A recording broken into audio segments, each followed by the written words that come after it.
What is going on, everybody? We are back with the ABJ Podcast with Eddie Reyes, for the original member, founding member of Taking Back Sunday. Super excited for this one. Haven't seen Eddie in a while, so it's going to be awesome to chop it up and talk.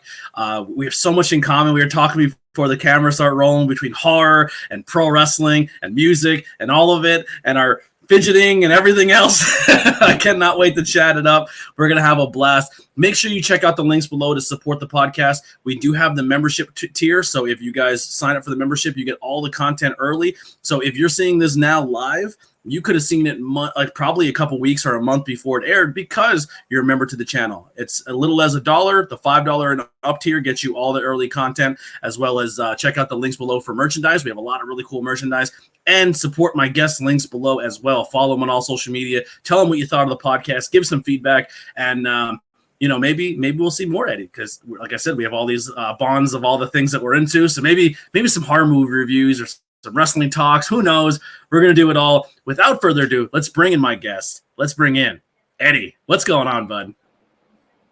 I thought I was on camera all the time. I'm over here making stupid faces and shit. No, you're back in the waiting room. Yeah.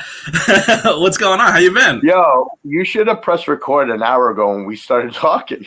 Oh, good stuff. Yeah. Last time we seen each other was, oh my God, how long ago was that now? Skookstock. So you were in Fate's Got a Driver, and you were the co-headliner for Crowbot on their album release tour. It was the first only time I ever ran a music festival, and I shit my pants, and we somehow got through it. That was fun. I hope we sounded okay. I know my singer had a couple of drinks, but that's anything. He has a couple brewskis. Yeah. The Crowbot guys are really cool guys. Yeah. The Crowbot guys are good guys too. They're all good guys. Even Fate's Got a Driver guys, they're still great guys. It was one of those situations when I walked away, when I parted ways. I won't say walk away, but let's just say when I split ways with Taking Back Sunday, I kind of did that whole, oh my God, that's what I did for 28 years. You know what I mean? So I kind of panicked, and I got a bunch of my friends to start a band with me, and I shouldn't have. And they're still doing it, and I'm happy for them. And they asked me to come back and do it, and I would love to. But it's just, I started a band at the wrong time when I should have just focused on me and walked away completely. And that was the product of Fate's Got a Driver. And would you say it was almost like a rebound relationship where you love bombed a girl, but you weren't really in love with her? You were in love with the past relationship, and you needed the comfort. And they're all good dudes, and they're all great musicians. And if I had stuck with it, we probably would have had the sickest full-length album. First album, I still listen to it all the time. It's a great album. It's a great first album. I know, and those are as much as I don't like to, when I did Fate's Got a Driver, it was also very X-band. Like Fate's Got a Driver was originally supposed to be the name of Taking Back Sunday. But really, I changed it. To Taking Back Sunday for more important reasons. It was an homage to someone who passed away, who was a younger brother of a friend of mine who was in a great band that should have been bigger than Taking Back Sunday, and he passed away from cancer. So it was an homage, like a shout out. And the whole idea of Sundays matinee shows at CB's with all my best friends, so I named the band Taking Back Sunday because Sunday is the most important day of the week you should spend with your family or people who you love. It should be the day that you shouldn't be selfish about yourself. Okay? Yeah. So I changed Fate's Got a Driver, which I was naming it after one of my, a band that influenced me off of one of their songs in their albums. It's this whole thing, So anyway, a lot of those songs that you heard on that demo EP and all that, those are originally supposed to be for my old band. And they never got used, so why am I going to waste them? I got these great guys. So I did that band, and it was fun, and then towards the end it wasn't, because I was going to relapse. I was losing my mind, and I realized, wow, I didn't give myself a second to breathe out of panic. So that was a product of it. But again, they're still a band. They're great guys, and I hope the world supports them. I still do. I will. I mean, they got a great they got a great name, you know. So, listen, as pro wrestling fans, I don't know. As a pro wrestling fan, you never say never, right? Like we never thought we'd see Bret Hart back in the WWE again, you know, and it happened. So never say never. Anything's always possible. Well, yeah, I have a new band. We're playing our first show October 26th. We're called Dead Hands, and I'm finally able to be me. Like I'm comfortable. I'm writing I'm writing all this stuff that another band I was in decided not to do anymore. So I'm going to continue it. My band is, shoegazy, heavy, moshy, but not like metal. You know what I mean? It's like we're like the whole idea of our band is to bring back that 90s sound, that shoegazy, heavy, post-hardcore 90s sound. So that's what we are. We're just like a Quicksand, Deftones kind of vibe. So I hope, you know what? I hope, and I also don't really care if nobody likes it, because I'm at that age now where it's like I like it, they like it, and my kids like it. Oh, well, then that's who I'm playing for, you know? But if people like it, I hope, we're going to do shows and maybe small tours, but we're not really looking. We all know we're older adults now, and we're obviously realistic about things, and we're never going to be Taking Back Sunday. We're never going to be that bad, but we're going to have fun and keep playing music because that's what I do. That's what I did all my life. I was in 50 million hardcore bands from Long Island. Like, that's all I know how to do. You know, I know how to do that, watch horror movies, wrestling, and collect toys. Yeah. Yeah, it's one of those things, like, even with the podcast, like, if it blows up, this is for me. I'm literally recording my personal journey with people I care about and want to hear their stories. And if people want to tag along because they like it, welcome aboard. But I don't chase trends. Along. I don't chase trends. I don't chase I just do what I want to do. Like, and at the end of the day, if it blows up, that's I think that's what I like about what you're doing is you talk about wrestling, you'll talk about music, whatever, like horror. I love that. You know what I mean? Like, and that's what I'm gonna do. I love talking about music history, and I mean, I'm a dictionary of bands. Like, I've booked them all, I've seen them all, I've played with half of them. It's like, so if you ever want to talk music, you ever want to talk horror, man, shoot. I have horror movies that I've collected since I was like 12. Nice. Like, I have the original Cannibal Holocaust, like all that stuff. So yeah, we're gonna have a lot of fun. You'll be on as much as I can get you available for. I'm wearing an Amityville Horror shirt, for Christ's sakes. I love that. So when did you fall in love with the music industry, and how early do you remember picking up your first instrument and really diving into it? Well, I do not love the music industry. I love music. I love the group of people that I had the opportunity to create music with or to create a scene with. I love that.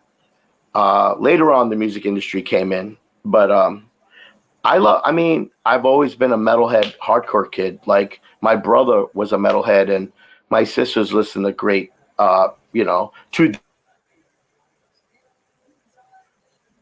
guess, now would be considered commercial, but back then nobody knew who these bands were. Anyway, so I was influenced by everything, My parents always listened to, cumbia and salsa. So I love that music, I love everything.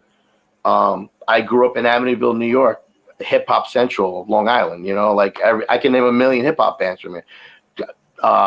My brother went to high school and was friends with, dudes from Leaders of New School and De La Soul, so it's like I grew up with all that. It was just a stew of everything. So when I was a kid, I was just like, that's what I'm going to do, but not yet because I'm not ready.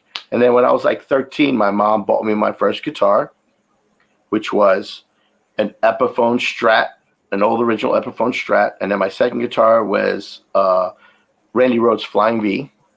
And that's it. I mean, I loved what my brother got me into at first. Maiden, Iron Maiden, Slayer, all that. But then I dug deep. I was like, no, there's got to be more than this.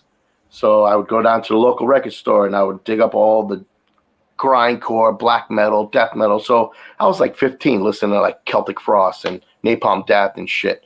But And then one day I went to the record store and I saw this record and I thought it was a metal band. I picked it up. It was Agnostic Front, Victim in Pain. And I took it home. I also grabbed the tape that said Dag Nasty, Can I Say? It was in the $3 bin. Went home, and now I have those bands tattooed all over me. You know, it's like they changed my life. I became a hardcore kid. Then my friend became a hardcore kid. Then we found out kids over in Lindenhurst will listen to it. And then that's how it started. Hey, let's book shows. Boom, VFW hall shows, basements, backyards. That's how the Long Island scene started. So that's how I got into it. Yeah. And then the world caught on to Long Island and East Coast, and it blew up. Yeah. So and that's when the industry that's when the industry came in. They saw this. Let me see. Oh, I got right there. They saw that. Yeah. You know, and that's when the industry came into my life. Yeah. Now, when you look back at like some of the music you made and the times you had, and you look at like the generation that you and a lot of those fellow bands at that time frame came to, like emo, that term, like that style, that whole everything, it's blown up. Like there's emo nights and there's this, and people still are reliving that whole, like people won't let go of it. Like that's an era of music that people love, and you're Taking Back Sunday is the soundtrack to those nights. Like you don't go to one of those nights and hear at least 2 or 3 Taking Back Sunday songs. You know, I always try to correct people though, because the real emo died a long time ago. Those bands don't exist anymore. The emo that I grew up with, that was emo, you know, like the Rites of Spring, Embrace, even older Fugazi, even like Mineral, Sunny Day. Well, Sunny Day's back and strong and getting the cred that they finally freaking deserve. But like that was emo. We were post-hardcore. We were hardcore kids that were like, let's do something other than hardcore, because I bought this album from a band called Quicksand called Slip, and because Wally was in Gorilla Biscuits, but now Wally is in Quicksand, and he created this sound that was like, holy shit, that's what I want. It's fucking hard, it's breakdowns, but it still makes you want to hum it in your head. So we wanted to be post-hardcore. So when I started Mind Over Matter, Inside, Movie Life, Clockwise, when I started Taking Back Sunday, my goal was to always try to start that genre. You know what I mean? But then for some reason in the 2000s, some idiot at Rolling Stone or whatever decided to call this genre emo. So then all the kids caught on to emo, and then all the kids started becoming goth, and all of a sudden emo was black hair and blah, blah, blah, and black nails. And then I was just like, man, we ain't really a part of that. But I'm also not going to say no to it, because this wouldn't be happening if it weren't for me and like 20 other dudes. You know what I mean? Yeah. So instead of hating on it, I embraced it. So I get it. And emo nights, I was against it, and then now I go and do them, or I'll go hang out in them to meet people and stuff. I get it now, because my emo nights were called 80s nights. And we would go to the venue and dance to The Cure and sing along to Joy Division and Minor Threat. You know what I mean? So I was like, I get it. Their emo nights is just my 80s nights. So I stopped hating on it. You know? It's so much fun when you go to an emo night, or like pop punk or new metal or whatever. Like, they all get blended together, but you go and you sing a bunch of really, really sad, depressing breakup songs and fall in love with everyone around you. It's a weird vibe. One of the best bands in that genre, because I'm sure they feel like me, they didn't want to be called that, but was always seeing the Get Up Kids. Like, to me, they were dear to my heart. Great band and great dudes. And Mineral, believe it or not. Mineral, which I hope they get their right cred that they deserve, just like Sunny Day is now, you know? Because that band fucking knocked down doors. You know, bands like Texas Reason, stuff like that, you know? Dude, I went to a what band really got me into a bunch of other bands, and it was through a song?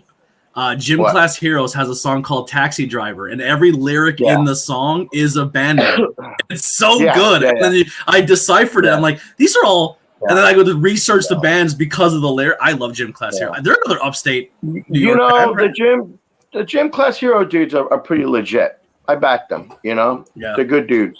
But yeah, you know, it's like but now I do the emo nights. Next week, Fred is coming down to my restaurant.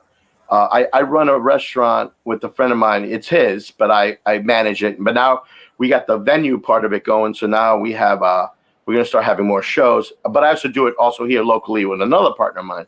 But we have Fred coming in. He's gonna be doing emo night with me. But I'm not gonna perform. He's gonna play. I'm just gonna hang out and pick songs and stuff because I'm also working technically.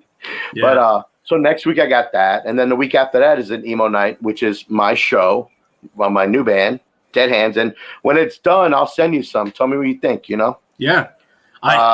Eddie, I don't know if you remember Eddie Collins. He was Crowbot's bass player at the time for School Stock, and now he does like a stagehand stuff for Guar and everything. He does emo nights up here, and they're packed every time. He does such a good job. Dude, you guys got to book my friend's band. Well, I became friends with them, but they're a band called Flicker Fade, and they're like blowing up. And they decided to play a venue that I run here with my partner. It's an actual venue that I'm a part of, and he's like, this band's called Flicker Fade. So I had him call them, and I was like, you guys aren't allowed to play. I want my royalty. I wrote that song, and they were like, oh, serious? I was like, that, or you let me play 5 songs with you. They were like, anytime. So the last couple of shows, I played with them. They're awesome. And it was the best. And honestly, they brought back the spirit. When I played those 2 shows with them, they captured back what I was trying to do with Fate's Got a Driver, and it made me want to do it again. It made me want to go call up the Fate's Got a Driver guys. I still may go back and do it with them. I talk to Adam all the time. I would love that. It made me want to do Dead Hands seriously. It made me want to record an album with my daughter and my son because they're, believe it or not, a trillion times more talented than me. My son plays circles around me on guitar and drums. I'm a guitarist and a drummer. I play drums and I play guitars. My son does the same thing. But now I heard him ripping apart my bass in his room, and I'm like, Jesus Christ, why am I not in a band with my kid? My daughter's the same. But anyway, but that sparked a flame in me. So if you ever hear of that band, pass it on to your friend. They're worth it, man. Those guys are awesome. But make sure you send me all those links. I will put them below to support them and have people go check them out. Dude, I'll be honest with you. I love Crowbot. I thought it was the stupidest name. When Randy was like, "We're Crowbot. Those are my boys. They're gonna take me out," and this is before I knew them. I was like, yo, I'm not playing with Crowbot. What the hell is this, new metal? I saw them play them, but then I got to hang out with them, and then I got to play like 4 small little mini tours with them. They're all great guys, and I love that album they put out, and I have nothing bad to say about them other than the name. I love the band. The name is so fitting for them, though. Like I don't know. I know. It makes some. I get it. Yeah, I get it. But you know what? Technically, Crowbot. I wish they were bigger because they are so different. And that's what I appreciated about them. They had a little bit of like hardcore in them, but then they had a little bit of sludgy bar metal, like rock. The kind of shit you want to walk in and start a bar fight. You know what I mean? Does that make sense? Yeah, and they got that funk feel to them. Like there's a lot of going on in Crowbot. It's a nice mix. That whole mix. It was awesome. Yeah, I love going to see them live. And no disrespect to bands, everyone does things their own way. But like a lot of bands you go to, and the backing track is there, or they have this and that. Crowbot shows up, plugs in, and plays. Like what you hear is just them playing. And that's a pride I take in. And what I did with Taking Back Sunday. That's why we had an auxiliary guitar player, because that's my friend. I hired him because I don't want to play the tracks. I don't want to play the samples. Taking Back Sunday, we started in basements. We're going to keep playing that way, even though it's arenas, and we may sound a little bigger, And that's what I appreciate about Crowbot, too. When they plugged in, I was expecting samples and blah, blah, blah. No, man, those dudes. And the singer's nuts, and I love it. But they're all just good dudes, man. And the bassist was a nice guy. But yeah, good stuff. I miss Scoop Stock. That was a great time, huh? Yeah, you should do it again. You should try to do something big like that again. Maybe on a wrestling tour. Maybe we'll find out a way to mix wrestling and music. You have a little bit of a lag here. Are you there? Are we losing you? We might have to. Hey, how about this? If you Oh, I hear you now. You're lagging out on me.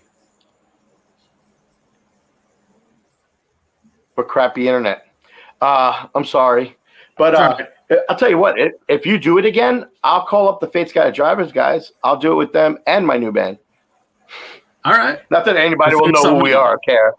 Definitely, we'll figure it out. Like I said, maybe we'll find a way to do it with. I always wanted to do, if I did Skook Stock 2, I wanted to call it Skook Mania, and I wanted to mix music and wrestling. That was my goal for part 2. That's awesome. That's a really good idea. I don't think you should sleep on that. Yeah, I know that right now one of the big things I look forward to every year is a company called GCW. They're like the top indie promotion. Every year they actually do an emo night wrestling show where the entire wrestling show is themed after emo stuff. And it's like the wrestlers do spoof shirts that look like old emo band shirts, but it's their stuff. It's fucking amazing. That's awesome. I'd go to that. Yeah, I have to show it to you. Yeah, I mean, people are coming out to Take Back Someday. People are coming out to My Chemical Romance. It's all like it's awesome. It's like my two loves in one thing. Yo, if it ever happens, I should try to weasel my way in there and pretend to be someone's manager. You know, the guy that comes out and talks shit to everybody. You know. Anyway, they would 100% let you. Right. You think so? Yeah, absolutely. You're like, hey, Eddie wants to come in. I got to start getting back out there, man. I think I did my job. My kids are grown up. I think it's time to get back into it because I'm 51. I know I'm old, but I still got it in me. You know? Yeah. Why not? So, what were a lot of these questions we kind of answered at the same time, but what were the beginning stages of yourself, as a musician and finding yourself? And I more or less want to kind of dive into like when it went from just having fun to like when it got serious, maybe being on the road and what was that dynamic change like? Because now when I interview a lot of people, I do interview people who made it to a larger scale or people who are on the smaller scale chasing to get to the larger scale. What is that adjustment like? And what's the best way to tell someone like to adjust for that? Man, I don't have any advice for that. I mean, all I could say is just whatever you do, my most important thing about people who start music and then they slowly build up and become something and they obviously realize, oh my God, this is it. I'm going for it. Just keep going, keep doing it. But my biggest thing is if you have something inside you that's really bothering you, don't keep it in.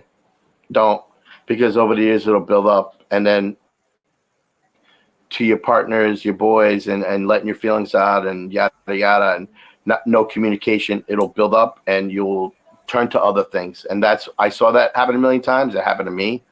So that's the one thing I tell people is don't hold in your feelings. When you're on tour, it's fun, but after 28 years of doing it, trust me, it doesn't get fun anymore.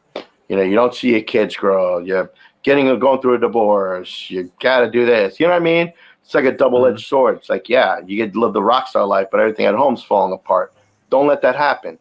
What's important is stay grounded, stay focused, always, and I tell younger bands this, always have humility, always have empathy. You're no better than any other band, so don't talk shit. There's no point in talking shit. If anything, if you want to build a scene, you support each other. Even if you don't like the band, they're good dudes. That's my advice. How about that?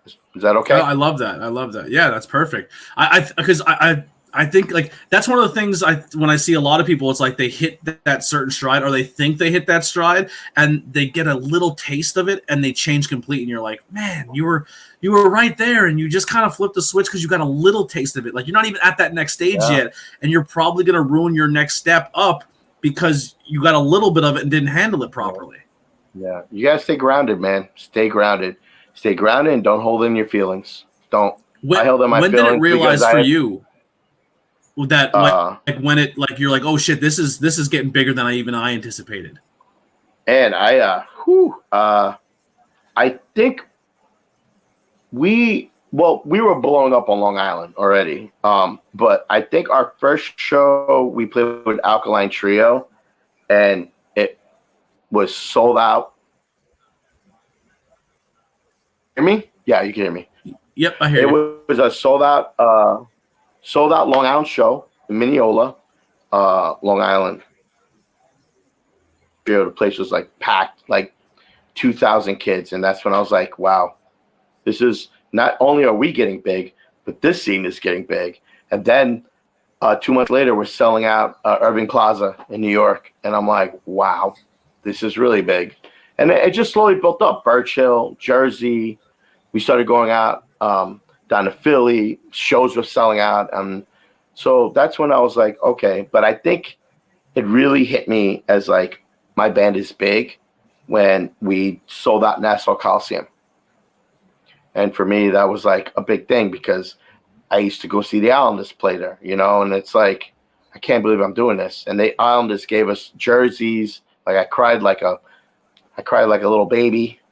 And to me, that's when I was like, dude, I was like, okay, we did it. And then My Chem, us and My Chem, Madison Square Garden, sold out. Like, okay, I'm in it. And that's when I was like, okay. But I never changed me. Never. Even when the band's open for us, I would go out in the crowd and watch them play. Because you can't lose that. You can't lose that of what you came from. Because the minute you lose that, you forget it. You become someone else, like you said. So as long as you stay grounded and you still appreciate where you came from, you're going to be fine. Yeah, kind of going back to a very, very early podcast, and if you guys want to go listen to it, please do. The drummer from Fate's Got a Driver, Javi, was one of my first guests on the podcast very early on, and he told a story about how he was going through a lot, and his band, he literally showed up for a show, and his band kicked him out, and he said it was like a really sad movie. He was out sitting in the rain, crying and upset, like he didn't know what to do at that point, and he said, you came off where you were and came over and pulled him inside and talked to him and like gave him a lot of comfort. And then a couple months later, you guys formed what was that band. And he said like you reaching down to him and at a moment when he really needed it and he was hurting was super important to him. Like that's just the type of person you are, man. Like even at Skookstock, you went around, you talked to everybody, you gave younger bands advice. Like you were really sweet about it. It's just, man, me and 12 other dudes from Long Island back in the late 80s decided to start a music scene. Not that it wasn't happening in other places, but we started to start our music scene the way we wanted it to be. We wanted to take the ethics and the morals that we learned from the New York hardcore scene, from the bands and we were like, we're going to bring it out to the island, the suburbs, and we're going to do it the way they teach us. And the whole point of being a hardcore kid is being honest, have empathy, have respect, not racist, not basically, just be a good person and stay grounded and like build a music scene where you could stay away from the bad things, the drugs, the gangs, because that was all around me, man. And if it wasn't for that, I'd probably be in jail. Who knows what I would have been. But so we took those ethics, and I think just having that instilled in us, I would refuse to let it go, And I think, and I was also older than a lot of guys in my band, Taking Back Sunday, so they didn't understand, I get it. But so maybe that was a lot of conflicts too when I was being an old man, telling people, hey, get your ass out there and sign stuff, So, but it's just important, man. You got to stay grounded. How else are you going to inspire someone to want to keep doing what you did if you're an asshole? Mm-hmm. Like, the Ultimate Warrior is an asshole. I didn't want to go wrestle, but so it's, and I get mad when I meet other bands or I know other bands that are big that get cocky. I'll call them out. I don't give a fuck. They ain't going to change me. Shit, been here before them, be here after them. Like, and there's a couple of bands that, they burn their own bridges, Yeah. So that's why don't burn your bridges, And Javi, I felt terrible for him, and he was a good guy, and I gave him my number, and I said, you keep in touch with me. And fuck that. And what sucked was the band that kicked them out. I'm friends with them too. They're good guys, So it was like both worlds. I gave them a speech on how they could have done things differently. And I told Javi, you're very talented and you're going to go on and do things. And then when I was in that panic of starting a new band, Javi was the first person I tortured to be in a band with me. And he was tortured, and I feel bad because I was a mess. And it was just bad timing, So, but Javi's a good guy. I'm going to go watch that. Can you hear me now? It's you're buffering. It's giving me a second. I hear you, but it's choppy. All right, I think you're good. All We'll right, fix I'm it all in sorry. post. We'll be all right. We'll fix it all in post. 8. I'll wait till you're back here. Yeah. You're not fully back yet. No. Oh.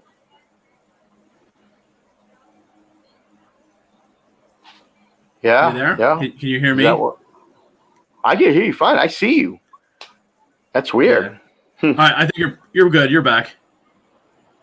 It's like a buffer in the connection on your end, but we're good. We got it back. Right. So kind of talked about like hitting your peak and have you all that, but key moments. You said touring with my chem, selling out those arenas. I kind of dive into like the writing process or making like what are some songs that you look back on that really strike a chord for you, or where were you mentally when you were writing some of those tunes? In different places, man. I don't know. I don't know. One song I did write was personal, and it means a lot to me. It was a song called "Everything Must Go." I think I was at my lowest point, and as far as family situation, and I started realizing I was an alcoholic. I started disliking my bandmates. I started kind of like when I was writing that song, I was already starting to become like that guy that never hung out, would go by himself and hang out. You know what I mean? So that song rings a lot for me, a lot. Even if I listen to it today, I get kind of teary-eyed. And playing it, I would get really like upset. That song, Ghost Man on Third, always gave me a song that always pumped me up and gave me a great time when I played it was To Feel Like to Be a Ghost. And yeah, I mean, I don't know. I hope I answered that question. I'm really bad at it's this. perfect. I like when hearing like what songs that you made resonate with you. Obviously, like the hits are what everyone like. Oh, like Make Sure, QD, like all those songs. Now, at what point do they get like you're like, oh, we have to play this one? We're on the 16th million time playing it. I know. Dude, we would have talks about maybe we shouldn't do this song. Maybe we shouldn't do it. We do it too much. And I'm like, and I would always be the one. I would always be the asshole, the old grouch in the background. No, you got to play the songs that made you who you are. Then you can play the other songs. So I would always make everyone play the songs. Like we didn't want to play So Last Summer anymore, but I was like, come on, guys, we got to do it. But then we would always like talk pro about wrestling. it. You gotta do what got you to the dance, right? If Hogan walked out and didn't do a lay drop, I'm not buying a ticket ever again. Exactly. The Rolling Stones go out and I'm pretty sure the Rolling Stones hate playing those songs, but they do it. So that's not that we hate them. It's just we got a point where it's like, all right, let's play something else. And then once in a while we will not play a song and play out some random one that we would love and no one would like that song, and then people would boo us because we didn't do the other song. So it's like you don't win. You don't win. Influences and role models that you had, growing up or even to this day that you listen to or you look at. Musically. Well, growing up, I think some of my biggest influences musically, musicians, I could name a lot of them. Like Robert Smith from The Cure is a huge inspiration. I wrote a lot like him. Walter Schreifels from Quicksand, Rival Schools, Gorilla Biscuits. I mean, he's one of my idols. I mean, I know him. He's a sweet guy. I don't punish him, but when I'm around him, I look up to him, Brian Baker from Bad Religion, Minor Threat, Dag Nasty. I had the pleasure of hanging out with him. He's a great guy. He's one of my biggest influences. Ian MacKaye. But those are predominantly my influences. I mean, there's classic stuff that we could all say, oh, yeah, they influenced me. But as far as the genre, those are the guys that made me become who I am. Now, when you get to the point where you get a little bigger and you're touring more, you're becoming more world traveled. Did you get to meet any of your heroes, and was it a good experience? I did. I left one out, and I feel bad. Celtic Frost was a huge influence on me. A lot of metal bands. We can go deep, but Celtic Frost was the band that made me push the edge and made me mix some of that into Taking Back Sunday. The power, the boom, boom, boom. You know what I mean? So that's another big influence on me. But then, whatever your next question was, oh, my battery's going to die. Of course that happened to me. Go ahead. I'm sorry. When you get a chance to meet some of your heroes or work with other bands, who are some people that you met or bands you work with that stood out? I didn't work with them, but I had the honor of hanging out and meeting Zach Wild. I hung out with Zach at a bar in Reno. He showed me Randy Rhoads' guitar because I guess it was a gift to him from Randy Rhoads' mom. He was a sweet guy. He called down his crew, and me and Fred, and we signed all the stuff for his crew because their kids were like big fans. So they asked if they could come down and meet us, which is funny. Who else? Tom Araya from Slayer has always been an amazing dude. He actually liked Taking Back Sunday. I met a lot of people. So many people. Honestly, all the people that I thought I was going to meet that were going to be so mean to me or dicks to me all ended up being the best, sweetest people. And that even made me more humble. You know what I mean? It made me be even more like, you know. And funny when you meet the people that you're not really like influenced by or whatever, but they're the assholes. Yeah, you know, or the ones that you're like I met a lot of people on TV, like wrestling wise, that like mid-carders or who weren't huge, and they had like a flash in the pan where they had a couple moments on TV or pay-per-views, and then they kind of disappeared. And you meet them, and they're the coolest people. You're like, oh man, I wish you would have got more because you're such a nice human. See, like I don't want to meet The Rock. I don't want to meet him. I want to hear that he's a big turd. You know, I don't want to meet. I don't want to meet Hulk. I already know he's a turd. I would love to meet. Bob Backlund's awesome. Huh? Bob Backlund is awesome. Bob Backlund. Oh, is he really? Yeah. Mm-hmm. Wow. Yeah. I would love to meet. I would love to meet Sting. I would love to meet Flair. I would love to meet. I met Sting. Huh? I met Sting. So I got asked to host a. Yeah, I hear you. I got asked to host a convention in Toms River, New Jersey, and the headliner of the convention was Sting. So I'm walking around hosting, and Sting's like right, and I'm just like, I'm like, hey, really good. Like I wasn't a giant Sting fan, but I respect Sting. But I was just like, it's fucking Sting. Like that's the icon right there. That's pretty wild. But yeah, I got to meet him that day. That was pretty cool. I had the opportunity to buy. In passing, I walked by what's his name, Anthony Bourdain, and I high-fived him. And he's really tall and he's really cool. Unfortunately, he's gone. Who else did I meet? Man, I met so many people, and I met so many typical popular Hollywood turds that really are disgusting in real life. And you know what I mean? Like you were very early on. You toured with a very young, early Linkin Park, correct? If I'm correct, right? Yep. We did 2 tours. We did 2 tours. We did 2 tours with Blink. And we did that giant tour with Linkin Park, and it was great. Good guys. I mean, I wasn't necessarily a huge Linkin Park fan, but I respect them. And Chester was such a great guy, and all those guys, they're all sweet guys. Like. They're all family dudes. They're just like us, you know, and it's sad when Chester passed away. But they were great to us. The Blink dudes are Tom DeLonge is hilarious. I mean, he's a good dude. Like I didn't really get to meet. That's all Blink right there. All those pop figures are Blink. Like I never really got to. Because I'm not like one that's like super impressed. Or one that's intimidated because I've been around a long time too. They're probably into bands that I probably were in. You know what I mean? So I wasn't like, ooh, Blink. I was like, what's up, guys? Walk right by them. But they're good dudes. I didn't really talk to Travis at all because he's not very, he keeps to himself. But he'll look at you and be like, what's up? But he had a Can I Say tattoo on his chest, the Dag Nasty Can I Say, which I have, but it's in Cantonese over here somewhere. Anyway. And I was like, yo, dude, sick chest tattoo. And he was like, thanks, bro. And he saw my Dag Nasty tattoos, and he was like, cool. That was the only time I talked to him. But I mean, I had the opportunity to tour with so many. Placebo, amazing. I love them. I meditated with them. I hung out with them. They're great guys. You know what I mean? Who else? So many bands.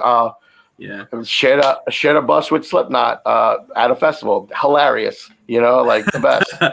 So now, when you look at like a Blink-182 band who went through so much turmoil and went through so much ugliness and like how they hated each other and said they'll never be on tour, and then went through some extremes to kind of come back together and like rekindle that. Like for me, like I went through a pretty low spot and that new album came out and then came back together. Like that was super inspirational. Just how you were saying before, have that conversation. Don't let it get out of control. Like talk to people. Just say, hey, here's where I fucked up. Here's where you fucked up. Can we, even if it never creates an art again, you at least have that peace of mind of you don't hold on to that baggage. I wish I had done that. That's in the 7 years of me fixing this brain and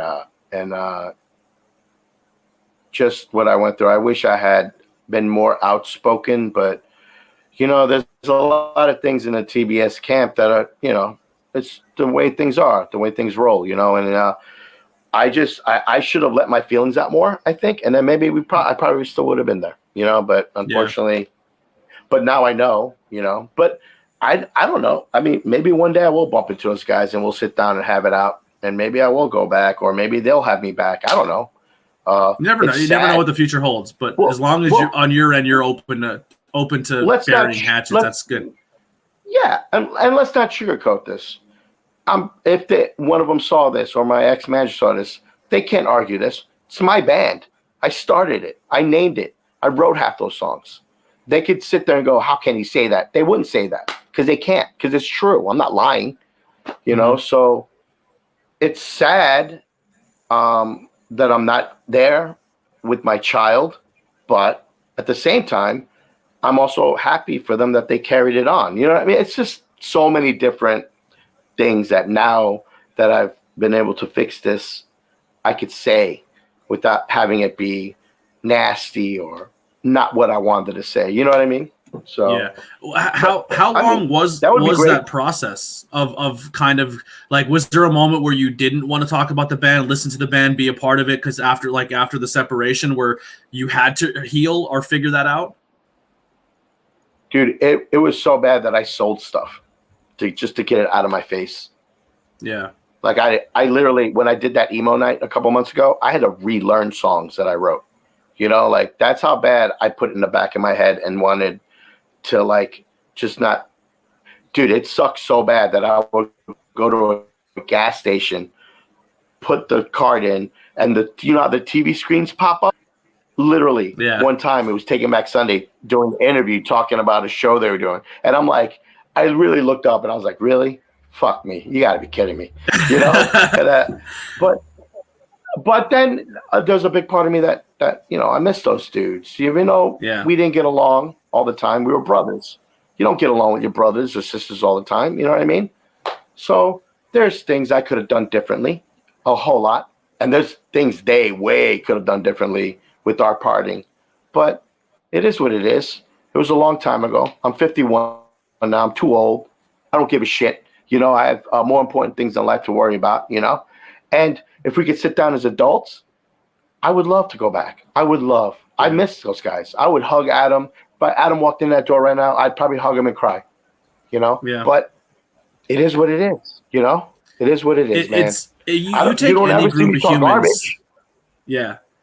You take any group of humans and you stick them on a bus or a plane or anything and just, hey, you're going to tour the world every single day for almost 20 years. You're going to find things that hate each other because you're always around each other. Like Aerosmith used to get high and shoot guns at each other. You know what I mean? Like,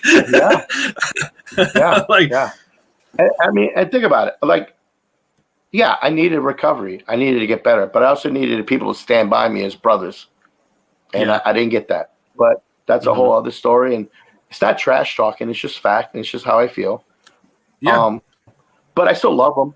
I haven't talked to some of them, but I get it. When John and Sean decided to quit, we didn't talk to them for like 9 years. But it happens. Like I said, I don't know if it's ever. I don't know if they would ever have me back. I don't know if I would ever go back. It's just, I'm just saying. Yeah. But when I people think you ask having me, that peace of mind of saying that you're a piece of what how it went down. You hold no resentment. You yeah, hold no baggage. oh yeah, I think mentally no, that's healthier for you than even going back or doing any of that. yeah. I mean, one of the things you learn about that you learn in the 12 steps is you gotta get your amends out, get rid of your animosity. You know what I mean? And you gotta focus on, you gotta get more humility. You gotta get Yeah. humility. You gotta have empathy in your life. And honestly, like as much as I don't really go to AA meetings anymore, I don't because the ones around me got a little too negative, so I had to walk away. But I still support it. I listen to it on podcasts and all that. And it's the truth about an addiction. It's just you don't know how to handle it because you don't know about your mental illnesses. So Mm-hmm. you learn how to hide them through drugs, alcohol, and that's what I did. So now that I learned what the hell I was doing wrong, now I know how to handle situations differently. And so I think now I have no animosity towards them. It's one of those, I miss them a lot, not because I wish I was on stage. Even if I never went back to the band, I would still tell them that. That's Mm-hmm. basically like something I would like to get off my shoulder, But other than that, Yeah. I mean, like I said, I'm back to music. So I'm going to try to do this band again. Yeah. So let's kind of shift to that. So what goals do you have your set personally or in the world of music? Like what are some goals you have set for yourself right now? Just to get back out there and play. I don't care if it's a backyard, basement, a small bar, a big festival. I'm ready to play shows again. Where are you based out of? Are you in New York or are you Ohio? Where are you out of right now? I'm out in Ohio. I'm out in Sandusky, Ohio. Yeah. And I think in 2 years, we plan on moving to PA. So. Ooh, come on down. Yeah.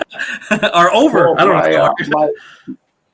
My fiance, my best friend, my better half, I call her. She's from PA, and she really wants to go back. And what part? I'm not from here. She's from Sharon, Sharpsville, Hermitage. Yeah. Yeah. So we have an awesome music scene. There's a lot of people who would love to jam with you. So come to PA. We'll get you hooked up. That would be great. That's another reason. I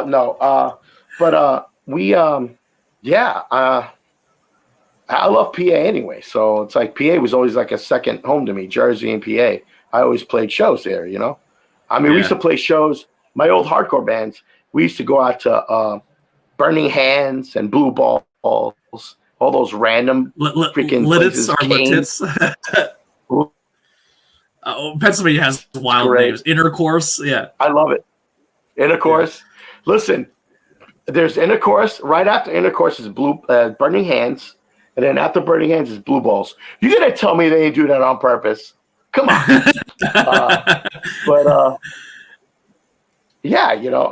But so that's my plan. Not that I dislike Ohio, but I did my time. My kids are going to be going off to school, and we're going to pack up and move back out east. I don't want to go back to New York. It's too expensive, but PA is great and beautiful.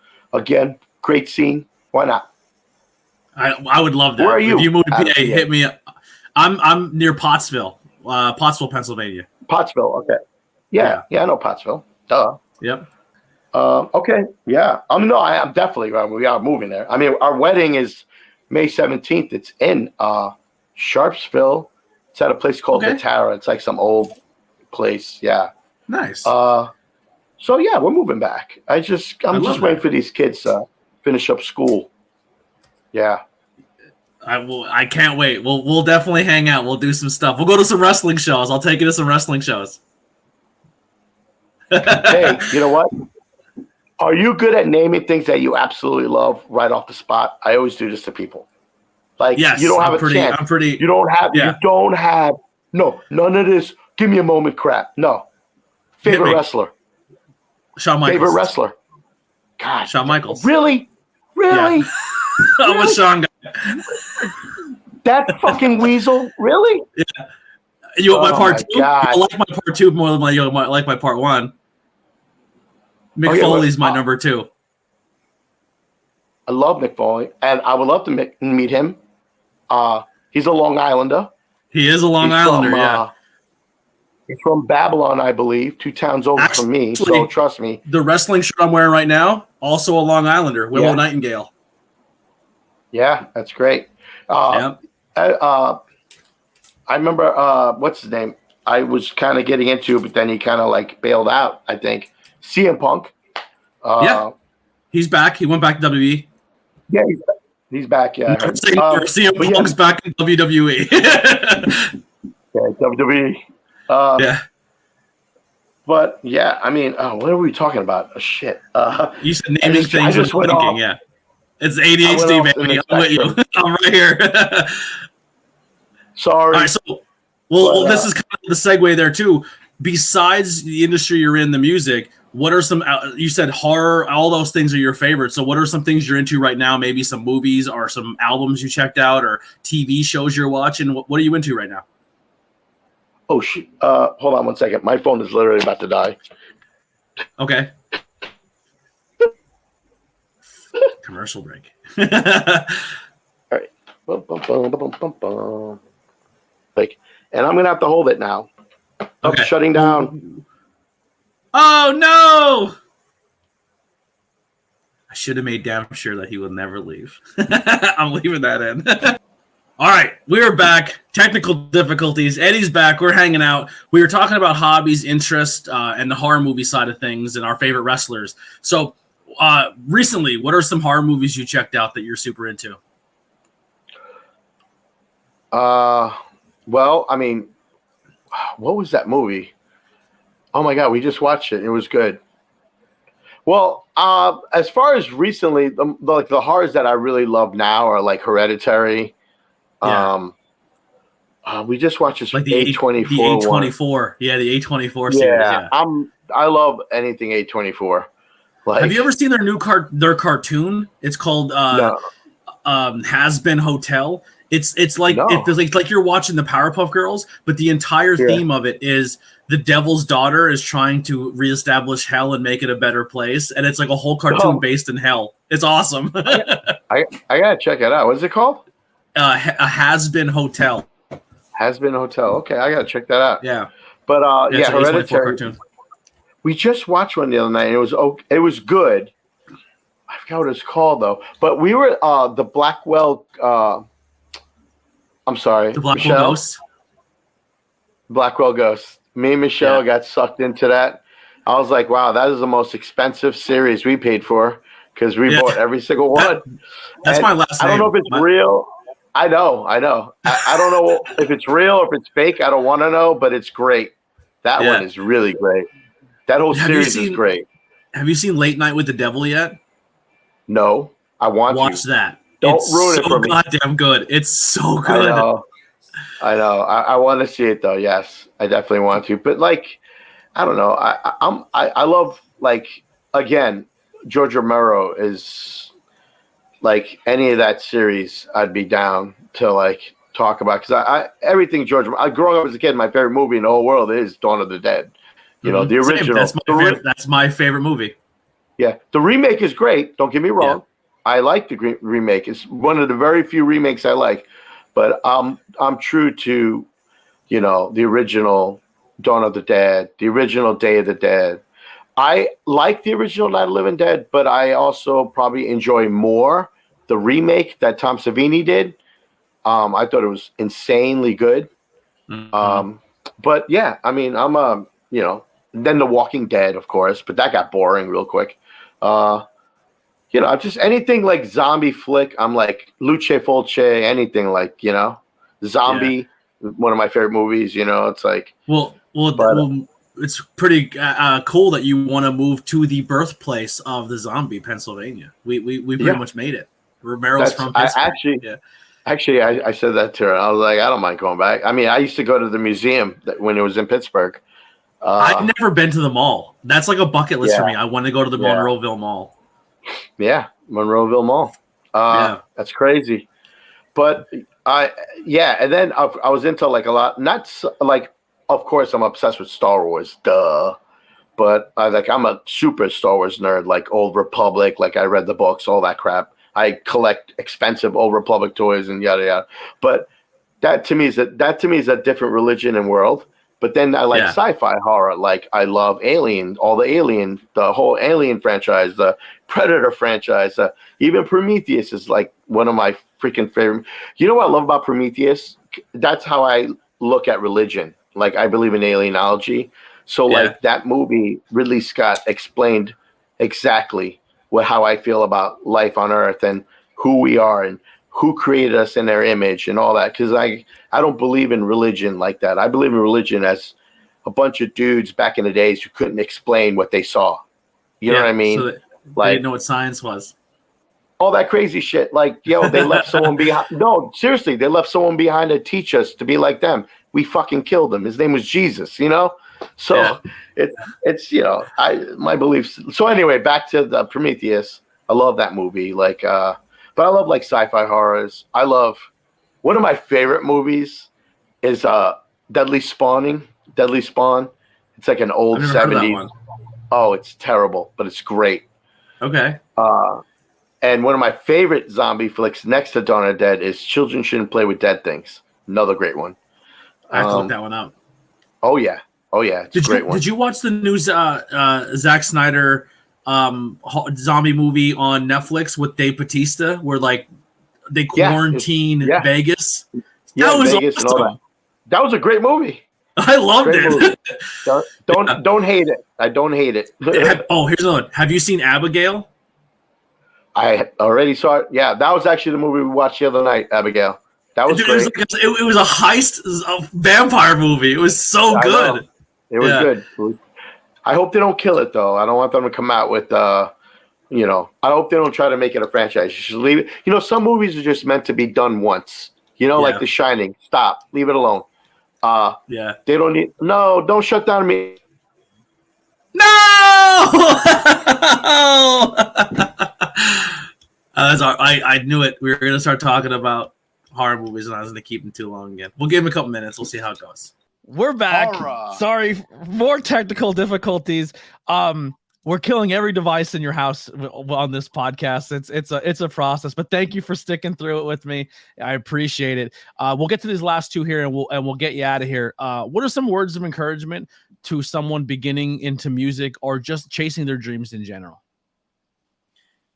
We talked about this. It's hard advice to give, but for me personally, by the influences I had, and the music scene that I grew up with, and the values and the ethics and all that, man, just stay humble, stay grounded, have humility, empathy. Like I was saying earlier, no one needs to be better than anyone else. Everyone is original. Everyone has taken time out of their lives to create their art. And if some people don't appreciate, that's their problem. But there's no reason to criticize or care about anyone else. So when bands hate each other or compete, there's no reason for that. If anything, everyone should my best advice is respect other bands, even if you don't like them, work together, because it's only going to further yourself and them. So just, stay grounded, focused. If you have feelings, do not keep them kept up in you. You have to have communication. Let the other people know that, hey, I don't like what you did. Because if you let that build up inside, like I did all those years, because I didn't know how to, I didn't realize that I was hyper focusing on that. And alcohol was my getaway from my depression, because I didn't know how to open my mouth. Because, again, later on, I was diagnosed with on the spectrum ADHD, but now I know these things. So now I can tell people it's just stay focused, man. Like, you got to communicate, get your feelings out, because if you keep them pent up, you're just going to explode and go crazy and become addicted to something to numb the pain. So for me, it's communication and staying grounded, because you're no better than anyone else, and you wouldn't be anywhere if it weren't anyone else. So always respect those around you. And I know I sound like a cheesy parent right now, but it's just my own experience. Yeah. Growing Thanks, up in Dad. Whatever. Yeah. And the last one here. What are you grateful for, and are you currently happy? Am I currently happy? I'm so happy. I have the best friend in the whole world. Her name is Michelle. She is from PA. She is from a small town called Sharpsville. And makes me very happy. She's letting us use her phone to finish this interview. I know. She's not even looking at me. She's like brushing her hair. Anyway, my kids are my life. I love them. I almost feel like it's a blessing. I almost feel like whatever higher power energy that looks over me made me go through that shit just so that I could actually come home and focus on what was more important than music, and that was my children. So I got to spend the last 7 years raising those kids, you know? Yeah. And I'm grateful for that. I'm grateful for the music scene that I came from. I'm grateful for all my friends who decided to scrounge up some money and rent the VFW hall and start throwing crappy shows that became who we are. So I'm grateful for everything, you know? I'm grateful for you. I'm grateful for you. Because we like the same movies. However, your wrestling choices are terrible. I will give you that. And, so we're actually doing, I don't know if you've seen the last Tornado Tag, but we're doing a political-ish episode where my buddy has his candidate and I have my candidate, and we're going to do a bio of their history of each of their careers. And then the next episode's us debating who's better and who gets more sides. So it'll actually be, he's doing Bret Hart and I'm doing Shawn Michaels. Disgusting. Yeah, every time Shawn Michaels would come out, I'd be like, what a douche. But going back to it, I just want to say I'm insanely grateful and happy for you. I'm glad we've made this friendship and we still talk and everything, because I want to be honest, man. A lot of my really close friends, a lot of the people I really care about is because of the local music scene and music in general. And I know it's miscategorized, but those emo nights, man, I made a lot of friends. Like I went to London to go see a wrestling show, went to an emo night there, and with just a bunch of complete strangers in a room, like one of your songs comes on, man. Something you were a part of, the art you made has brought so many people together, including me and a lot of my friends. So I'm thankful for you, and thank you for making beautiful art and music and bringing all of us together. Hey, you know, just remember, these kids' emo nights were my 80s nights. So I get it. I respect it. I would love to do more of them if anybody asks me. But we have some coming up. It's cool. It's fun. It's like, wow, I'm an old man. I'm considered classic music. My daughter said that to me. What a jerk. You're on the oldies channel now, right? I'm considered classic rock, man. That's sad. Anyway, but hey, I hope you be able to piece this up, because if you we'll fix it all in post, and when we do it again, we'll have it more lined up and nailed down. We have to have a proper, shoot down, like favorite movie, favorite song. I love it. All right, I could do that in a heartbeat. So. All right, I'm down. It's a challenge accepted. Thank you guys so much for tuning into the ABJ podcast. This one meant a lot. Comment below what you thought of it. Let us know. Type in your favorite song from Taking Back Sunday or any of the amazing projects that Eddie was a part of. Make sure you check out his new band. All the links will be below, how you can follow Eddie, all of his music, past, present, and future, and show some love on social media. We're still working on all that information, but when I have it, the next time we do another show, I'll definitely have all that information. But the new band is called Dead Hands, and we will have music out. We plan on putting a song out like every month. So love it. Yeah. Awesome. Yeah. All right, well, that'll do it. Here's some music by the Converse Kid, and we'll see you guys on the next one. We're out of here.